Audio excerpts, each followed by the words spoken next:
This video is over linear and quadratic tables. That's your title for today. Our objective is I can determine if an equation is a linear, exponential, or quadratic by analyzing a table. So that's the focus that we're going to look at today is tables. If you can, I would print the note-taking guide to help you take notes on. And if you can't do that, go ahead and follow along with the note-taking guide by just copying it onto a piece of paper and filling in the blanks that we have. So again, today we're reviewing linear and quadratic tables. The first thing we're going to do is just review the idea of slope, because that is what's really going to help us determine if a function is linear or quadratic when looking at a table. So remember that finding slope, the formula is the change in y divided by the change in x.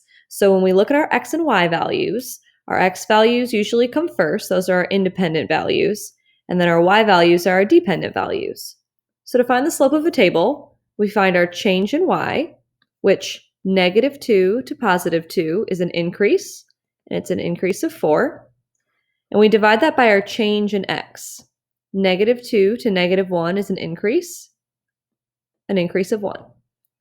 So our slope for this table, for instance, is change in y, which is +4, divided by the change in x, which is +1, which we know that 4 divided by 1 simplifies to 4. So keep that concept in mind, the idea of changing between y's and x's when we move forward to linear and quadratic tables. Let's review linear functions. On your note-taking guide, you're going to be filling in this information here. Linear functions are always in a straight line, and they're usually in the form of y equals mx plus b. This is called slope-intercept form. It's called that because it tells you your slope, which is m, and your y-intercept, which is b. Linear functions also have a constant rate of change, and determining a constant rate of change is called looking at the first differences. The first differences. If the first differences are constant or the same, we know that it's a linear function. So let's take a look at this example function that we have here. We're looking at the first differences, our change in our y's here. We're going to put a little cross out in this first column or this first row because we aren't able to see what change came from before here. All we can see is from -2 to 2. We don't know what came before this. We could figure it out, but we don't actually see it. So -2 to 2, that is an addition of +4. 2 to 6 is an addition of 4. 6 to 10 is an addition of 4. And 10 to 14 is an addition of 4. Since the first differences are all the same, we know that this function must be a linear function. So how we would summarize that is that this function, and I'm going to just put f of x, is linear because, and what we say is not, oh, it's a straight line, or that, the slope is all the same. We would say that this function is linear because the first differences are constant. Constant meaning the same. So again, this is just a new way to talk about linear functions that you have done before. Let's review quadratic functions now, what we most recently talked about. Quadratic functions are that U-shaped curve that we see on a graph. We can have it opening up or we can have it opening down. There are 3 different forms to quadratic functions. There's standard form, and the things you can tell from standard form is that c is the y-intercept. There's vertex form, which we know that hk is the vertex, and x equals h is our line of symmetry. And then there's factored form, and factored form tells us what the x-intercepts are by looking at our a and b values. What's special about quadratics is that it has a non-constant rate of change. So in order to figure out if a function is quadratic, we look at the second differences, and this is the new concept you're not really sure of quite yet. Let's explain it. In order to find the second difference, you have to find the first differences first. So let's put an X or a line through that first column because right now we don't know what came before that. So what's our change from 1 to 4? It's an increase, and it's an increase of 3. Our change here from 4 to 9 is also an increase, but it's an increase of 5. That's not the same. Here, from 9 to 16, we have an increase of 7. And from 16 to 25, we have an increase of 9.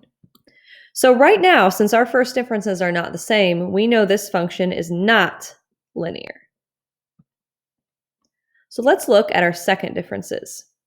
In this case, I'm actually going to put a line through the first two rows that I have because I don't have any numbers to compare it to. Our difference between 3 to 5, that's an addition of plus 2.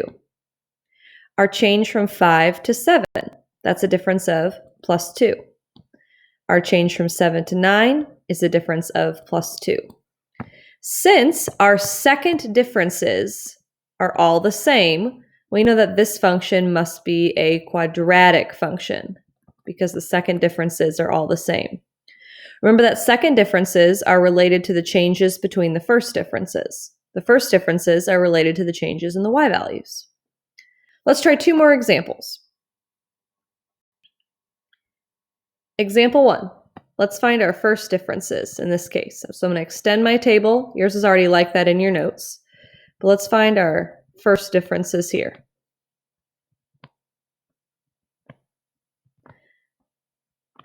So in this case, I'm going from negative 26 to negative 33. So my change there from negative 26 to negative 33 is negative because my number is getting more negative. It's negative 7. My change from negative 33 to negative 40 is negative 7. My change from 40 to negative 47 is negative 7. And my change from negative 47 to negative 54 is negative 7. Since all of my first differences are constant, I know that this function must be a linear function. I don't even need to go any further. I don't need to find my second differences because I just proved that my first difference column, since it's all constant, my function must be linear. Let's look at our second example. Let's find our first differences first. Draw on my table. Again, you already have this on your notes. Make it easier for you. Our first differences. From 21 to 12, that's a difference of minus 9. From 12 to 5, that's a difference of minus 7. 5 to 0, that's a difference of 5. And from 0 to negative 3, that's a subtraction or a difference of negative 3. So right away I can tell that this function is not linear because my first differences are not constant. They're not the same. So let's look at our second differences. Our second differences, we can cross out those first two rows. We're going from negative 9 to negative 7. That is an increase of positive 2. Negative 7 to negative 5. That is an increase of positive 2. Negative 5 to negative 3. That is an increase of positive 2. Since my second differences are the same or constant, I know that this function must be quadratic. Quadratic functions have second differences that are constant, while linear functions have first differences that are constant. So the rest of your lesson today, you're going to be on Canvas and you're going to be doing a 10-question assessment. And what I would recommend when you're solving the problems is to draw out this table here, substitute the numbers that you're given, and find your first and second differences. Remember that first differences are linear functions, while second differences represent quadratic functions. If you need any help today, please hop on Teams and I can help you, or email me on Canvas.